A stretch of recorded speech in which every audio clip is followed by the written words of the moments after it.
News hub daily চ্যানেলের মাধ্যমে প্রকাশিত খবরের সত্যতা, বৈধতা, বিশ্বাসযোগ্যতা, দায়বদ্ধতার দায়ভারের স্রষ্টা স্বীকার করবে না। এই চ্যানেলের উদ্দেশ্য কাউকে আঘাত করা বা বিপদে ফেলা না।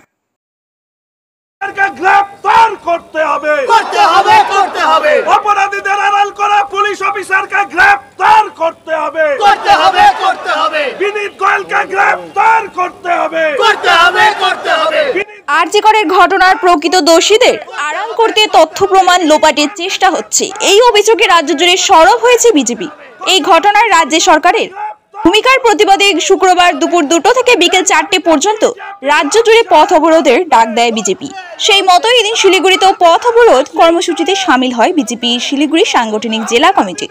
শিলিগুড়ি হাসমি চকের রাস্তা আটকে দীর্ঘক্ষণ বিক্ষোভ দেখার তার আগে এদিন সকালে দলের কাউন্সিলরদের নিয়ে মহাত্মা গান্ধী মোড়ের বিক্ষোভ দেখান শিলিগুড়ি বিজেপি বিধায়ক শঙ্কর ঘোষ। শঙ্কর ঘোষ জানান, আরজিকর ঘটনায় যারা প্রকৃত দোষী তাদের কঠোর শাস্তির দাবিতে তাদের এই প্রতিবাদ আন্দোলন। আরজিকর ছাড়াও রাজ্যের বিভিন্ন জায়গায় ধর্ষণের ঘটনা ঘটছে ও অবিলম্বে মুখ্যমন্ত্রীর পদত্যাগের দাবি জানান। এই যে একটা পারিবারিক চক্র কলকাতার বুকে মমতা ব্যানার্জির পরিবার এবং তাদেরকে সেবা দেন, তারা আরজি করের এই ঘটনাকে ধামাচাপা দেওয়ার আপ্রাণ চেষ্টা করেছে। প্রথম থেকে নির্লজ্জ রাজ্যের সরকার। সন্দীপ ঘোষকে পদত্যাগ সরানো হয়নি, ও বেটা পদত্যাগ করেছে, পরে প্রাইস পোস্টিং দিয়েছে মেডিকেল কলেজের প্রিন্সিপাল উপযোগে। একদম ঠাটিয়া থাপ্পড় এটা।